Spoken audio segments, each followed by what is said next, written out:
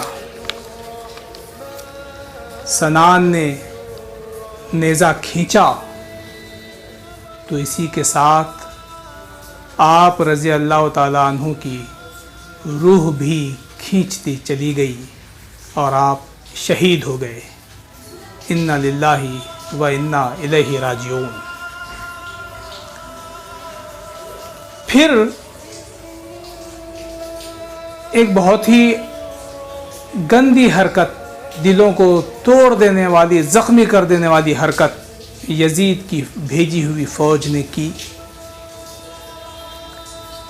شمر نے آپ کا جسم اور سر الگ الگ کر دیا، آپ کے سر مبارک کو کاٹ دیا گیا اور آپ کا جسم مبارک گھوڑوں کے ٹاپوں سے میدان کربلا میں روندا گیا، کچلا گیا۔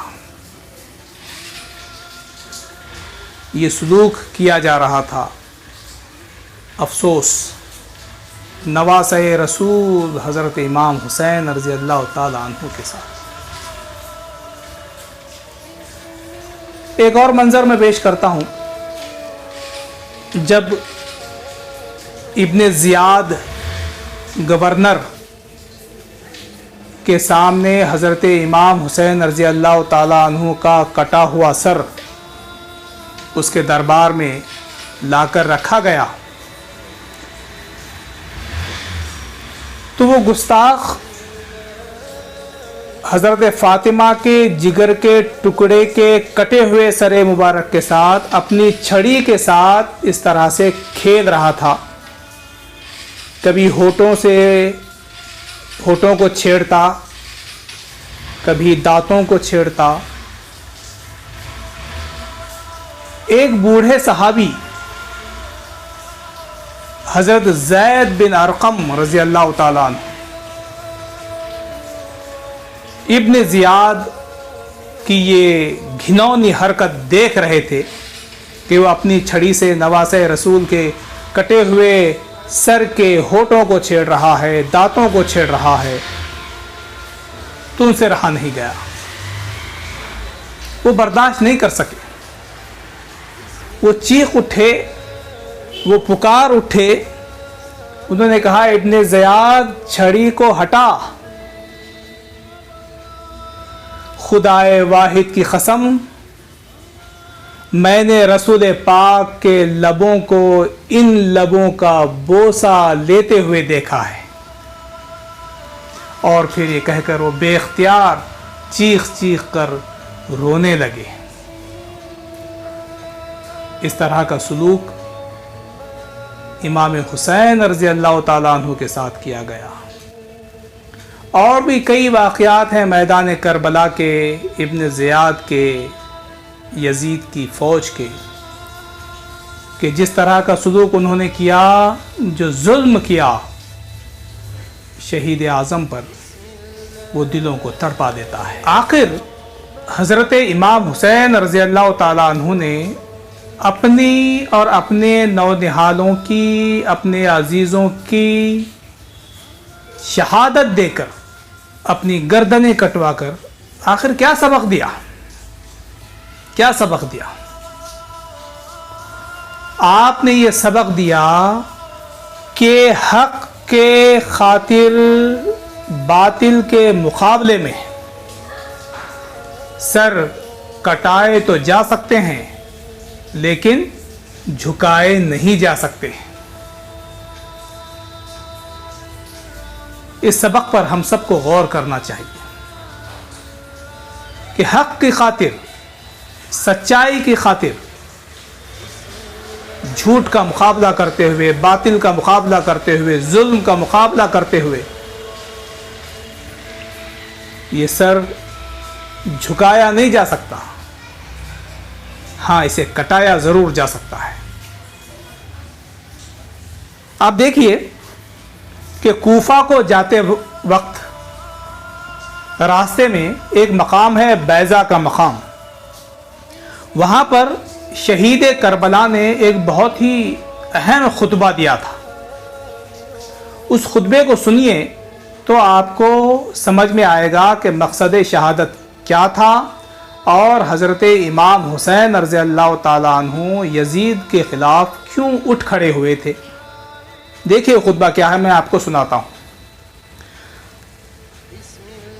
انہوں نے کہا، لوگوں، رسول اللہ صلی اللہ علیہ وسلم نے فرمایا، جو شخص کسی ایسے بادشاہ کو دیکھتا ہے جو ظالم ہے، جابر ہے، خدا کی حرام کردہ چیزوں کو حلال کر رہا ہے، خدا سے کیے ہوئے وعدوں اور عہد کو توڑ رہا ہے، رسول صلی اللہ علیہ وسلم کی سنت کو تہس نہس اور برباد کر رہا ہے، خدا کے بندوں پر گناہ اور زیادتی کے ساتھ حکومت کر رہا ہے، اور پھر اس دیکھنے والے شخص کو غیرت نہ آئے، جو یہ سب کچھ دیکھ رہا ہے، اس ظالم بادشاہ کا رویہ جو دیکھ رہا ہے، اس شخص کو غیرت نہ آئے، نہ زبان سے وہ اس ظالم کے خلاف آواز اٹھاتا ہے، نہ عملی طور پر اس کے خلاف کوئی قدم اٹھاتا ہے،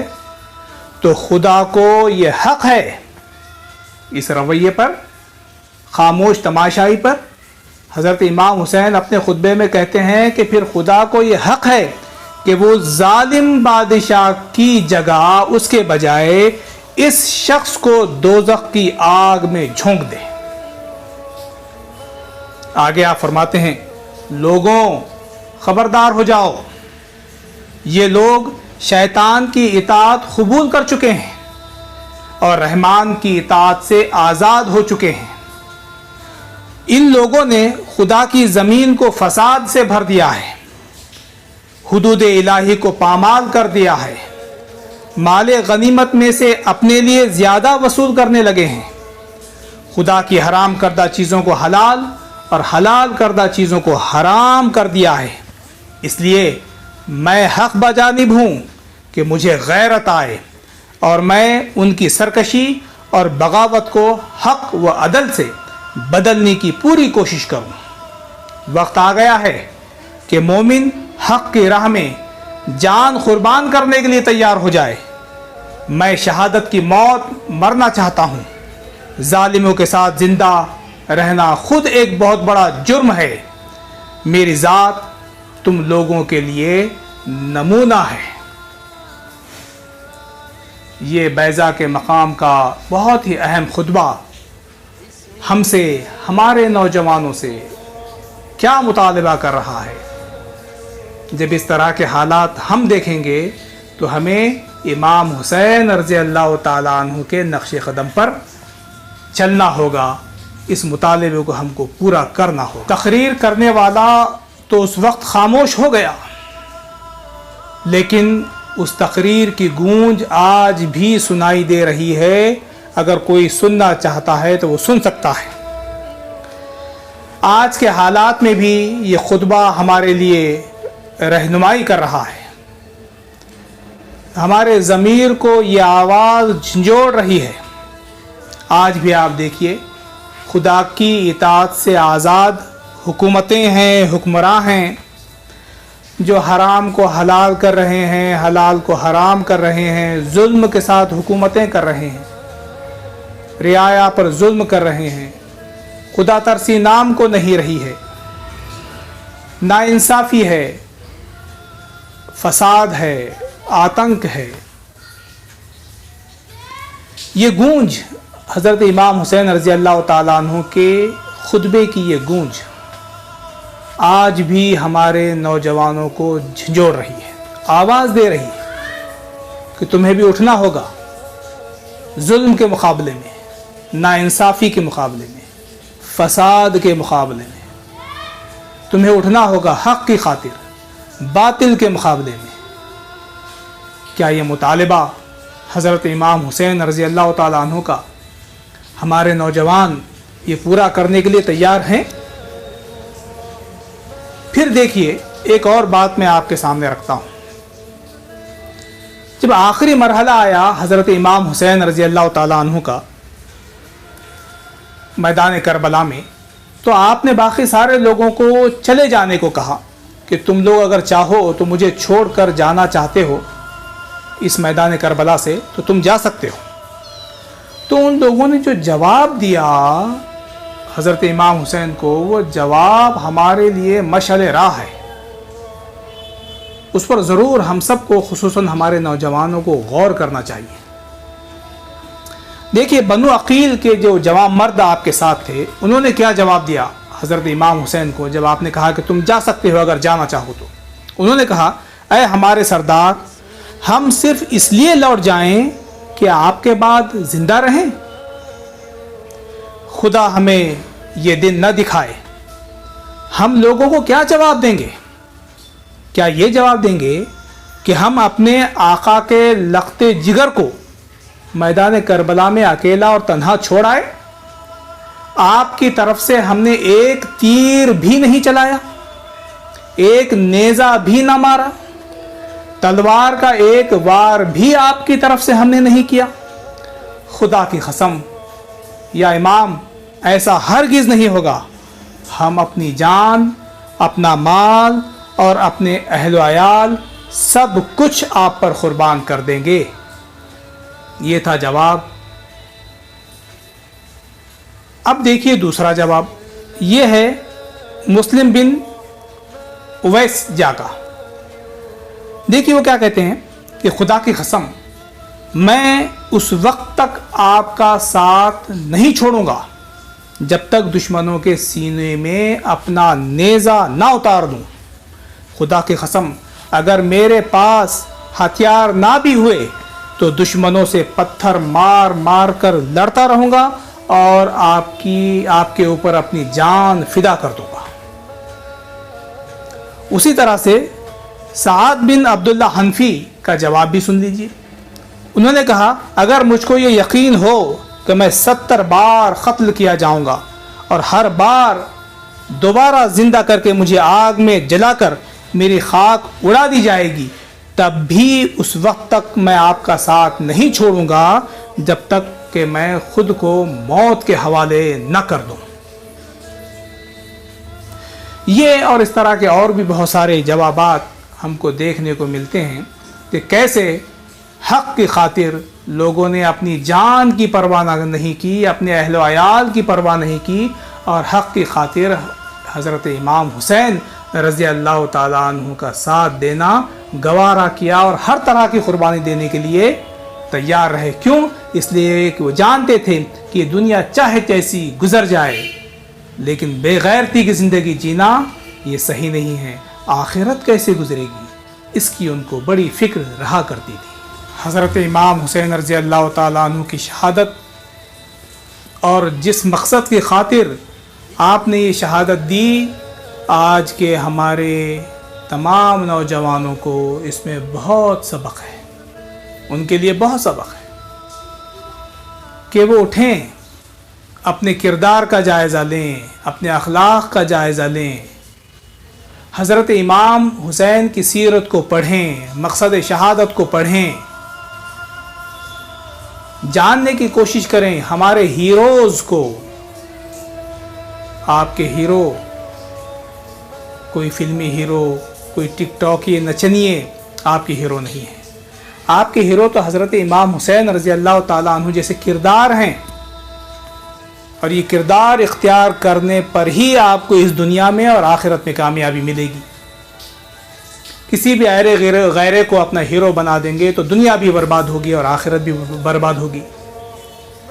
تو میری گزارش یہ رہے گی کہ حق کی خاطر جینا سیکھیے، امن اور انصاف کی خاطر زندگی گزاریے، امر بالمعروف و نہی عن المنکر کے فریضے کو، دعوت کے فریضے کو انجام دینے کے لیے اپنی زندگی گزاریے، اپنے اندر صلاحیتیں پیدا کیجیے کہ آپ اللہ کے دین کی دعوت کا، اشاعت کا اور اقامت کا کام انجام دے سکیں۔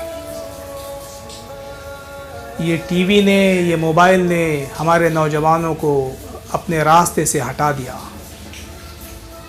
ان کو جو مقصد زندگی جو ان کا تھا اس سے ہٹا دیا، ان کو سوچنے کا موقع ہی نہیں دیا جا رہا ہے کہ وہ کون ہیں، ان کی حیثیت کیا ہے، ان کا مقام کیا ہے، ان کی ذمہ داری کیا ہے، ایمان والا ہونے کی حیثیت سے انہیں اس دنیا میں کرنا کیا ہے۔ ان کو حضرت امام حسین کی سیرت کی طرف لایا ہی نہیں جا رہا ہے۔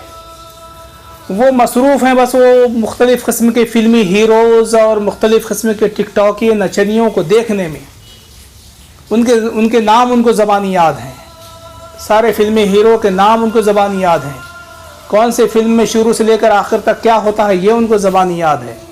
یاد نہیں ہے تو حضرت امام حسین رضی اللہ تعالیٰ عنہ کی سیرت، یاد نہیں ہے ان کو کہ میدان کربلا میں کیا ہوا، معلوم نہیں ہے ان کو کہ حضرت امام حسین رضی اللہ تعالیٰ عنہ کو شہید کیوں کیا گیا، معلوم نہیں ہے ان کو کہ حضرت امام حسین رضی اللہ تعالیٰ عنہ نے یہ اپنی جان کی قربانی کیوں دی، کس لیے دی۔ جب معلوم ہی نہیں ہے، جب سیرت کا مطالعہ ہی نہیں ہوگا، جب مقصد شہادت کا پتہ ہی نہیں ہوگا، تو پھر اپنی جو اصل ذمہ داری ہے امت مسلمہ کے نوجوانوں کی، وہ کیسے ادا کریں گے، وہ کیسے راہ راست پر آئیں گے، وہ کیسے حق کی خاطر کھڑے ہوں گے باطل کے مقابلے میں۔ تو میری اپیل ہے کہ امام حسین کی سیرت کو پڑھیے، مقصد شہادت کو سمجھیے، اپنی زندگی کو حضرت امام حسین کے کردار میں ڈھالیے، انشاءاللہ تعالی یہ دنیا بھی کامیاب ہوگی اور آخرت بھی کامیاب ہوگی۔ وآخر الدعوانا ان الحمدللہ رب العالمین۔